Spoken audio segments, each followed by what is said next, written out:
और जब जनता साथ है तो मुझे किसी का कोई डर नहीं है, क्योंकि मैं सवाई माधोपुर की बेटी हूँ, बहू हूँ, और सवाई माधोपुर मेरा परिवार है। सवाई माधोपुर 20 साल आप सवाई माधोपुर वालों ने 4 बार वोट देकर के आपके जो अभी प्रत्याशी बनाए उनको वोट दिया है, और 4 बार में 1 बार भी सवाई माधोपुर को अगर नहीं संभाला, अब 5वीं बार आप वोट देने जा रहे हैं। तो 20 सालों में आपको नहीं संभाला तो क्या उम्मीद है कि आपको 5 सालों में संभालेंगे?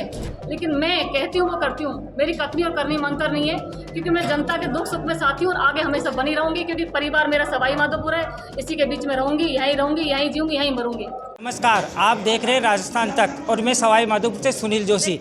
जैसे ही राजस्थान के विधानसभा चुनाव की रणभेरी बजी है तो सवाई माधोपुर का विधानसभा चुनाव भी एक अहम मोड़ ले चुका है, क्योंकि यहाँ से जो 5 साल तक जनता के बीच में आशा मीणा जो रही और जो भाजपा के पार्टी के बैनर तले रही थी, पिछली बार भी इन्होंने बीजेपी ने टिकट दिया था, इस बार बीजेपी ने इनको टिकट नहीं दिया है, तो इन्होंने अपनी ताल एक निर्दलीय उम्मीदवार के रूप में झोंक दी है। हमारे साथ आशा मीणा खुद है, हम उन्हीं से बात करते हैं कि आखिर में उन्होंने इस तरह का निर्णय क्यों लिया। अभी आप बीजेपी में कार्यकारी सदस्य भी है, बीजेपी ने आपको टिकट नहीं दिया, आप निर्दलीय की ताल ठोक रहे, क्या कुछ कहना चाहोगे?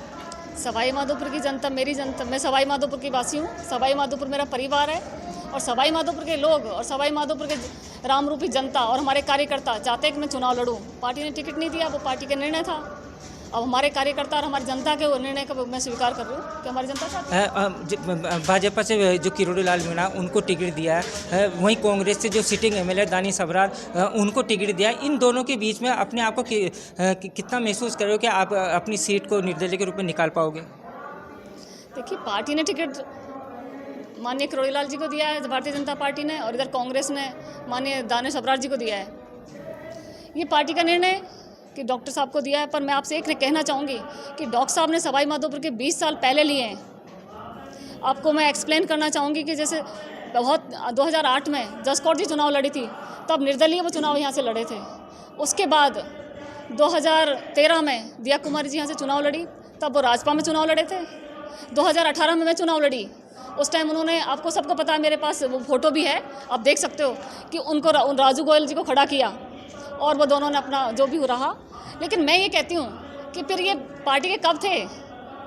वो तो हमेशा ही पार्टी के खिलाफ काम करते आए, वो तो पार्टी का निर्णय है। जो कहीं जो आप एक मीणा समुदाय से बिलोंग भी रखती है, और सवाई माधोपुर के अगर ज़्यादा मतदाताओं की बात करें तो मीणा समुदाय के ज़्यादा मतदाता किरोड़ी लाल मीणा के लिए यूँ कहते हैं कि साहब वो जनता के बीच में किसी भी जो लोग हैं वो किसी भी पीड़ित हो और उनके बीच में जाते हैं, तो क्या आप मानते हो कि आपका समाज आपके साथ रहेगा? देखो, मैं एक समाज से चुनाव नहीं जीत सकती, मुझे सर्व समाज का साथ चाहिए। और हमारे सवाई माधोपुर के, मैंने कहा ना पहले भी कि सवाई माधोपुर मेरा परिवार है, मैं यहाँ की हूँ, मैं रहूँगी, यहाँ रहूँगी, जो कुछ करूँगी सवाई माधोपुर के लिए करूँगी। दूसरे लोग बाहर से आके चुनाव लड़के चले जाते हैं, जनता को फिर पूछते नहीं है। तो जनता का तो निर्णय है कि अपने लोगों के साथ ही रहेगी, इसमें तो कोई डाउट ही नहीं है। आप 5 साल बीजेपी में यहाँ सक्रिय रही है, जनता के बीच में रही है, क्या जीतती है तो सवाई माधोपुर की जनता के साथ क्या वादे करोगे? यस, बिल्कुल। अगर मैं जीतती हूँ तो सवाई माधोपुर की जो जनता चाहती है वही होगा, क्योंकि मेरा कथनी और करनी में कोई अंतर नहीं है। क्योंकि मैंने पहले भी कभी झूठ नहीं बोला। नेता झूठ बोलते होंगे, मैं नेता नहीं हूँ, मैं इसलिए झूठ नहीं बोलती।